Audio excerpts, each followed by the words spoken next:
What's up, everybody? We going back in time. We going.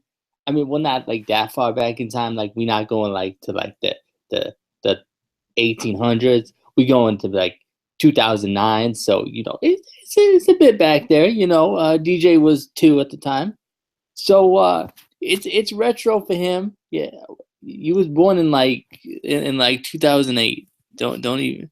Which would make you want I wasn't. I wasn't. I was born in '95, but camera's acting all weird today. It's like sliding down by itself, so I'm just gonna have to adjust that. But no, I was born in '95, so I mean Justin was born in 2009. Yeah, but that's why he's not on the review, guys.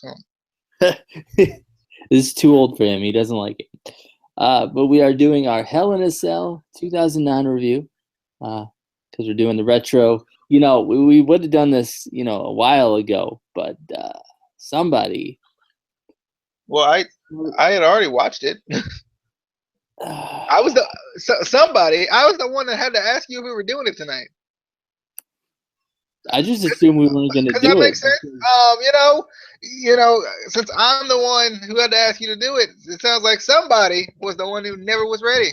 Yeah, well, the Sixers are going to lose. So they're not. They are. They are going to lose. OKC's coming back. And they're going to destroy you, and you're going to lose like you always do. Anyway. We got Hell in a Cell 2009. They opened up with a pretty good video package. WWE always does really good opening videos for debuting pay-per-views to kind of get you hyped for the new pay-per-view. And this was the first year of Hell in a Cell. So definitely got you excited. But this man is not even paying attention. Paying attention?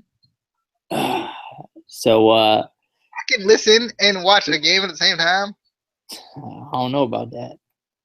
So first match of the night. They know we love when they do this, so they did it. We got the WWE World Heavyweight Championship Hell in a Cell match. Undertaker versus CM Punk, because we just love when they open with big title matches. Because, yeah. But anyway, we had the WWE title match later on, so it evened out a little bit. But I mean, well, my question is, would you have wanted to have it second?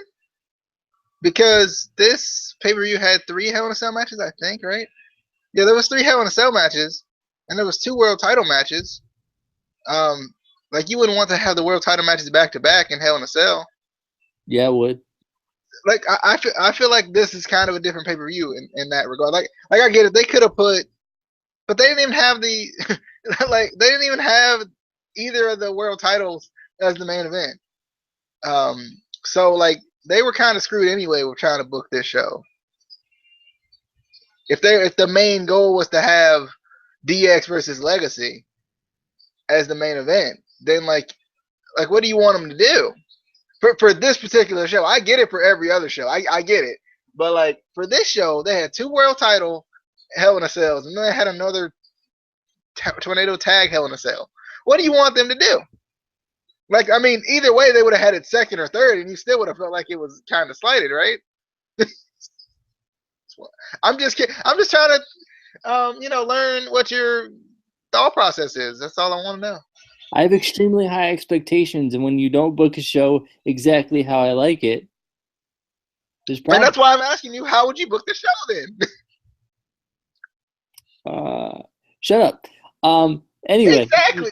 This man don't know how he booked the show, but want to complain about how they booked the show. We're wrestling fans. I wouldn't have had a tag. I'll be honest, I wouldn't have had a tag team match in the main event. I thought that was dumb.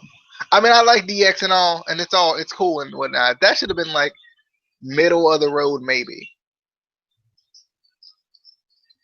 Maybe. Anyway, I did love the heel build-up with CM Punk in the storyline, with him having the Hell's Gate submission band to help him retain the world title, setting up this match. I thought that was smart booking. I like CM Punk kind of having the speed advantage, but at the same time being confined to Hell in a Cell. So, his speed didn't really help him that much against Undertaker. It's it is a little bit sad to say because we all love Undertaker so much, but I kind of felt like Punk, for the most part, carried this match. I don't know if you agreed with that, but it felt like Punk kind of carried this match a little bit.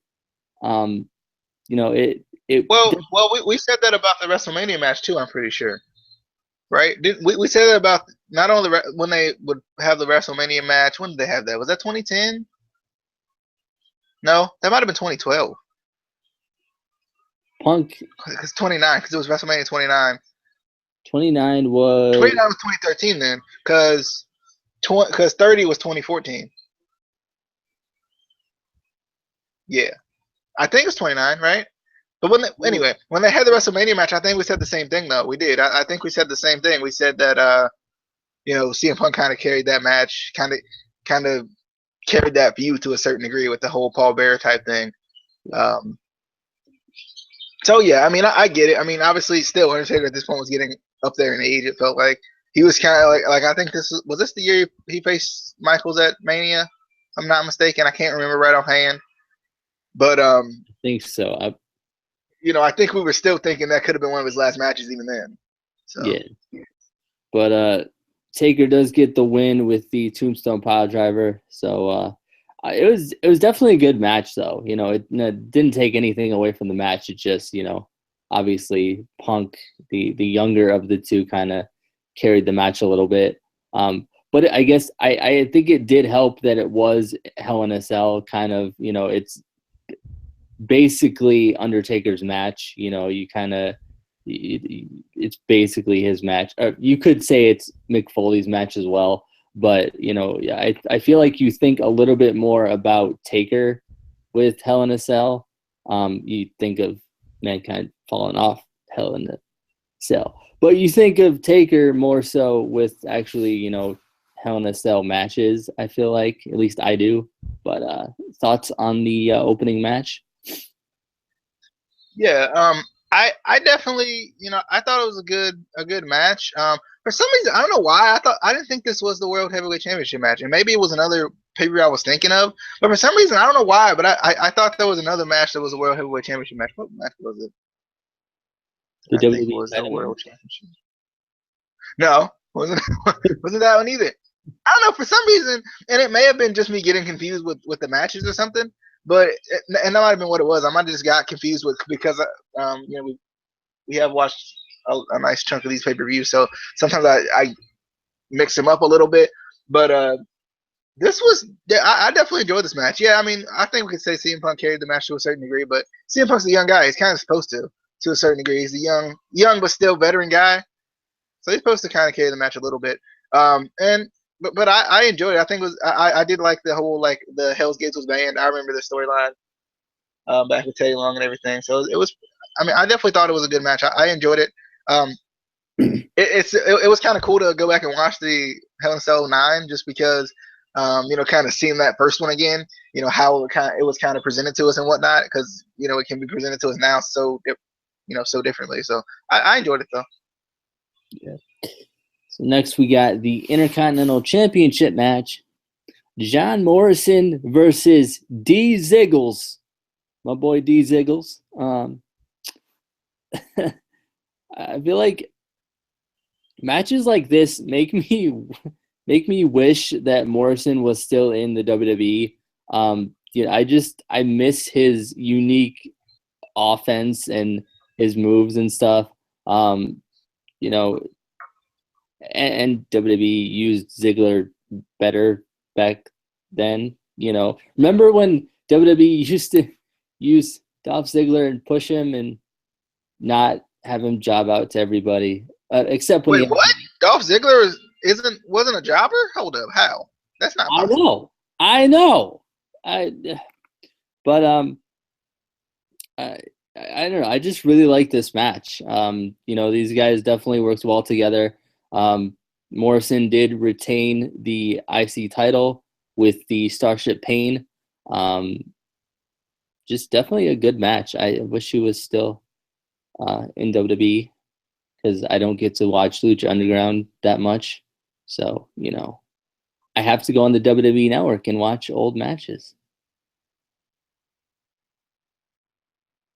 And when, you know, that's cool. No, you text your ladies. You text the ladies. I'm texting TLC and letting him know that I'm mad that he didn't get to play tonight. Mm-hmm.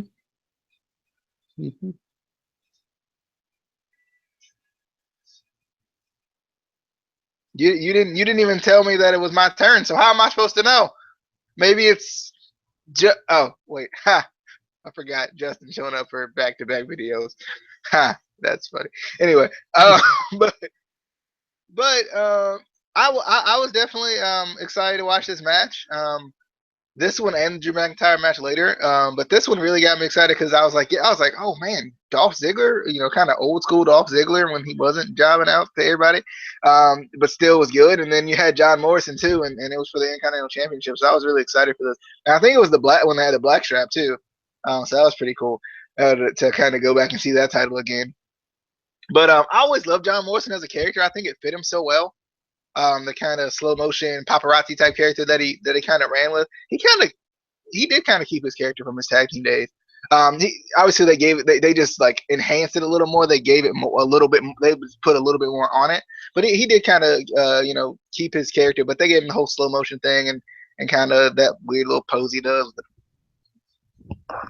All that stuff. Yeah, I used to love that pose. But I just enjoyed this match. I was so excited for it anyway, and it was just a good match because these two guys are just great. I loved watching John Morrison or Johnny Mundo or whatever we're calling him now, Johnny Nitro, if you want to go back that far.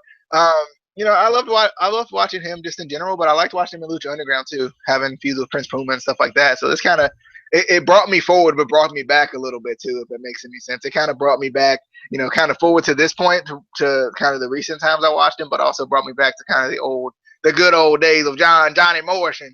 I wish he would have never got released, honestly. I can't remember what exactly he got released for. I think it was like performance PEDs or whatever. Yeah, so you know, something like that. But you know, I really like John Morrison though. I just hate that he got released. I know it's his fault, but still. Anyway, moving on to the oh god, do we have to? The Divas Championship match. Alicia Fox versus Mickie James. Wow. Hey, Alicia Fox was relevant without Total Divas and Team Bella. What? I mean, she didn't win the match or anything, but yeah. But yeah, I kind of wanted this to be a good match. Part of me really wanted this to be a good match. Unfortunately, these two were victims of WWE's horrible Divas booking. Just terrible. It was god awful. It was just bad. I kind of wish Amy was here to talk about this match because Mickie James retains though, so and she's back. She is back. Like now she's back. I'm not talking about like 2009 she's back, but she's back now. So yeah. DJ. I was excited for this match because we had just talked about the fact that Mickie James was coming back. You know, because we had recently just talked, like when I watched this paper, which was probably about a week ago now. We had just talked about Mickie James coming back, I think, and I was like, oh yay, Mickie James coming back. You know, it's kind of like because I didn't know she was gonna be on the show, so it was kind of cool. But yeah, this match, it just and again, it was a 5-minute match, but that was kind of my thing with this match is it just didn't feel like it was fluid. It didn't feel like and I guess maybe it was one of those things where they kind of treat them like girls, if you know what I'm saying. Like I talked about this before, like where they book women as like they're just like little girls like fighting and whatnot. You know, And like I think that's what it was, because even Alicia Fox didn't look that good to me in this match. She looked okay, but not as good as I'm used to seeing her look. And I like Alicia Fox a lot, but yeah, this match was just and it should have been good. Like the talent in this match was high, but it should have been good. Yeah. So next we get the Unified Tag Team Championship match: Jericho versus Raytista. Yeah, that's what I'm gonna call him. Jericho versus Raytista. Get it? Because Jericho, Big Show, and then Rey Mysterio and Batista. So you guys get it? Give it a like if you get it. Give it a like if you don't get it. Subscribe if you get it. Subscribe if you don't get it. Just do it anyway. But a pretty good match.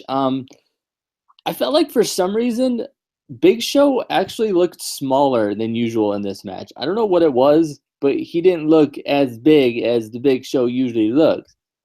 I don't know, and unfortunately, well, you remember the Big Show went through that brief period where he like lost 100 pounds or whatever, right? Remember that? Yeah. That might have been what it was. Yeah, we were like, where did he lose it at? Because I still see it.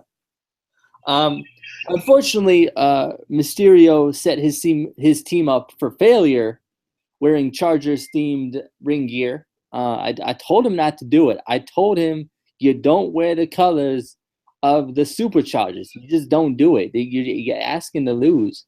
I mean, you're gonna perform really good, but you're still gonna lose. And as I predicted, Jericho retained. It's all Ray's fault. It's all Ray's fault. DJ, is it all Ray's fault? This match was interesting to me because it was cool to go back to a time where like all four of these guys are like stars pretty much, right? Like they had their like world championship runs practically. And that's kind of a weird thing to see, when you really think about it, see them as tag teams and as tag team champions. On top of that with Jericho. So and Batista and Ray held the tag team champions for a nice little bit too, especially on SmackDown. But it was just kind of it was kind of weird, like seeing like Chris Jericho and Big Show, who you were expecting to be in the main event picture, go against Batista and Rey Mysterio, and in a tag team match. It was just kind of weird because like I feel like today you wouldn't necessarily see that anymore. You wouldn't see those combinations because like I just feel like the tag teams now, like not that they couldn't go after the world titles, but like you wouldn't see like John Cena go and team with Seth Rollins or something, right? Like you just wouldn't see it and actually win the tag team title, except for that one time John Cena teamed with Shawn Michaels. But anyway, I just I enjoyed this match. I thought it was I just thought it was a good match. I enjoyed it. It was cool to go back and kind of see these teams. I always love watching old Rey Mysterio matches because it was just so hilarious, like so hilarious and so funny how he'd drop kick them and they would freaking drop on their knees for the 619 and the crowd would just explode. like they just knew. I don't know if any move was ever as over as the 619 was when Rey Mysterio was in WWE. Like that man, when they hit those ropes, the crowd, they were so freaking hype, man. It was so great. But yeah, I just enjoyed this match. Seeing like two kind of heavy hitter team go at it was pretty cool. But you also kind of had, it was kind of a contrasting styles because Chris Jericho's always kind of been a guy who can kind of fly around if need be. And obviously Rey Mysterio's a little, he's a small fellow, so he can do what he needs to do. So I enjoy this though. Yeah. Next we got the WWE Championship Hell in a Cell match. Randy Orton versus John Cena. I think this was their 37th match. I think they're up to like 842 now. Because, when all else fails, put Randy and John in a match. Because we've seen it so many times. But this wasn't a bad match. I liked it. And it wasn't just because Cena didn't win. That's not the only reason I like this match. It's the majority of the reason that I like this match. But the other reason was that Well, that Randy Orton won and Cena lost, right? yeah, That was him. that was the other reason because Randy won, which forced Cena to not win because Cena sucks. DJ, go ahead and say something good about Cena because Cena sucks. I was so excited for this match. Because this is kind of back when like Randy Orton and John Cena was still commonplace, but I don't know if it was as common at this point. Um, because you think about it in 2016, it's like, oh, didn't they face in 2009 or something? You know what I mean? So like, it's kind of like that, and in 2013, when they were unifying the titles or whatever. But I just I enjoyed this match. I was excited for it. I was just excited to see what they were gonna do in this match, and I was surprised that Orton won because like I didn't remember if Orton had won this match, but I was surprised that Orton won. But I was happy because obviously this is old school Orton, the Orton that I love. You know, this is kind of old school Viper Orton. You know, when he was really doing his thing, attacking people's dads and stuff. You know, at this point, but yeah, I just enjoyed the match as far as the Hell in a Cell is concerned, and I just felt like they had so much more freedom in the Hell in a Cell at this time, even at this time. Yeah. All right. So we got R Trizzle versus Drew McIntyre. Oh man, I remember when Drew was the chosen one, man. You know, his WWE Championship run was great. Oh wait, no, he didn't ever. Sorry, Drew. So you're supposed to, and then you didn't, and then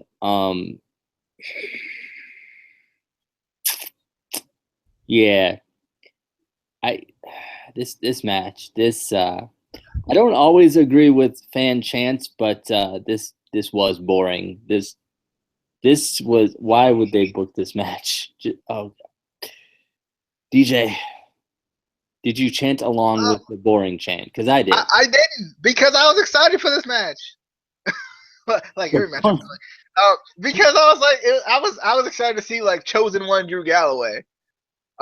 Because like it's been so long, and like as much as I like Drew Galloway or Drew McIntyre, I still feel like his chosen one gimmick was kind of forgettable to a certain degree. It kind, it kind of was a little bit forgettable, but I definitely, I don't know if I'd say I enjoyed this match. It did feel like it was kind of quick because it was it was shorter than the Divas match, so but still, I was excited to see Drew Galloway or Drew McIntyre. It just he looked so young back then, right? Like it's not that he's terribly old now. He just looks older. You know what I mean? He just looks so like youthful back then for some reason.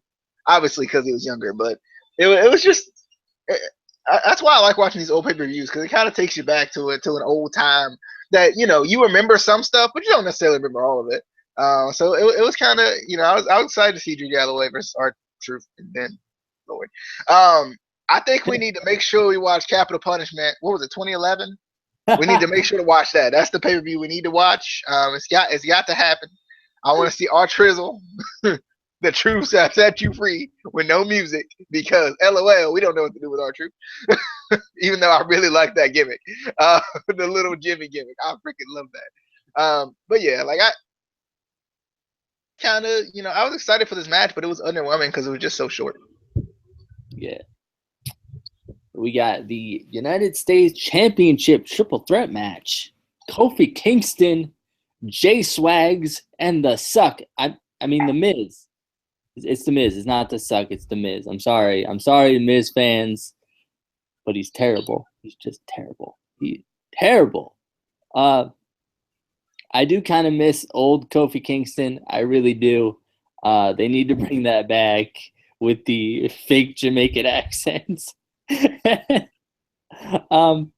I thought this was a pretty good triple threat match. The U.S. title still didn't seem like it meant anything. But, they put on really good matches for it. So, that kind of made up for WWE not caring about it. But Kofi Kingston does retain, which is a good thing, because the Miz didn't win. And then Jack Swagger was just kind of there. I feel like Jack Swagger is always just kind of there. DJ, it's your turn. Go ahead. All right. I was excited about this match too because this was like when the Miz was like making his transition into winning the world title, I think, or it might have been right. It wasn't. It was before, but he was like kind of making that transition because I know at WrestleMania he had the awesome, you know how his entrance where the awesome split open and he came through it or whatever. But yeah, that was freaking that that was hilarious. It was cool going back and seeing Miz at this time, but I just thought, it was a good. I thought it was a good match. I liked that it was kind of, kind of that typical triple threat match where it's kind of all over the place, but in a good way. Um, and I was just excited to watch this match with old school Kofi Kingston and kind of even old school Jack Swagger. Was this all American Jack Swagger? I think so. Yeah. So I was really excited to watch this match, and I enjoyed it. I thought it was good. The All And now, American. and I think, and back to what you were saying, I think the issue was with the U.S. title is that they didn't put people. It never felt like they gave people a chance with the U.S. title that were ever going to be world champion. Now, albeit Jack Swagger had been world champion before, if I'm not mistaken, or was soon to be. I can't remember when his first run was, but really ever thought of Jack Swagger as a world champion. No one really ever thought of Miz as a world champion, and no one would ever think of Kofi Kingston as a world champion. So, like, and I think that's kind of the issue with that is like we always felt like, especially in the old days, I guess you could say, we always kind of felt like the U.S. title and the Intercontinental Championship were, especially the Intercontinental Championship, was always like a kind of liaison type of a title to the world title. It kind of led you to the world title. It set you up to be world champion. But like, I feel like recently, and from 2009 on, it just has felt like these guys would never be world champion. Even with the Intercontinental Championship earlier in the night, it still kind of felt that way. Morrison, we knew Morrison had potential, but I don't know if we ever felt like he would kind of break through and ever get where he needed to be. And Dolph, I think we felt the same way as we kind of do now. Like he was always very, very close, but it took so long to get there, we never really knew. But I enjoyed the match overall. Yeah. Moving on to the main event of the evening, another Hell in a Cell match, D-Generation X versus Legacy. I actually liked Legacy attacking DX during their entrance. I like the brawl kind of starting outside of the cell. I feel like this was probably the best match of the night. Even before the match technically began, before they actually got into the cell, Legacy finally gets Shawn Michaels alone in the cell with Triple H locked out. And that's basically how the match officially begins. But I felt like this was one of those matches where, back in 2009, I hated Legacy. Like, I didn't like them at all. But I found myself watching this back and absolutely loving Legacy. I liked, how they, wrestled in this match. I liked the gimmick. I liked, and I think it's partially because we kind of love Cody Rhodes so much now that you kind of watch back and you're like, yeah, he was really good. And Ted DiBiase, I miss him. Unfortunately, he's retired from wrestling now. But there was one point where Shawn whipped DiBiase into Cody Rhodes on the ring apron, and Cody, I don't know if you saw this, but he oversold it so much that he catapulted himself into the cell wall, and I was like, bruh, he didn't hit you that hard. Come on now. But we got a great comeback from DX as we expected. And DJ, I hate to tell you this, but Triple H found a way to win. Yeah, I like this match from a storytelling standpoint, definitely. How they attacked him outside of the cage. And it was kind of typical Legacy, too, like at the time. Like, Legacy is kind of the attack you from behind faction. The heel faction, typical heel faction. And I liked it. And I liked how Triple H found, not found a way to win, but found a way to get in the cell at least. I thought that was great. And then he locked out. I think it was DiBiase, if I'm not mistaken. Locked out DiBiase, and then started, teeing off on Cody Rhodes. It was just, from a storytelling standpoint, it was just a really good match. I loved it. And there still was a lot of weapons used, and I think what I liked about there being 3 Hell in a Cells in this pay-per-view is that there were 3 Hell in a Cells, but none of them felt like they were the exact same match, if that makes any sense. Although there were 3 Hell in a Cells, none of them were like, okay, that Hell in a Cell was the exact same as the next one, and that's what I liked about it. And I feel like now, because they're so limited, that's kind of how they feel. Like every Hell in a Cell feels the same because it's so limited. Is that all that you don't want to talk about Triple H and? No, I don't want to talk about Triple H anymore. Don't like it. All right. Well, Triple H found a way to win, as he always does, because he is the cerebral assassin. But that was your 2009 retro review of Hell in a Cell. We will be back at some point, maybe tomorrow, with Hell in a Cell 2011 DJ's pick, which sucked. It was terrible. Not just because DJ picked it, but because DJ picked it. I'm just going to say it was terrible. It was horrible. It was just the worst. But we will be back for that. Until then, like the video, subscribe, and share. And we will see you on the flippity dippity. Oh, yeah.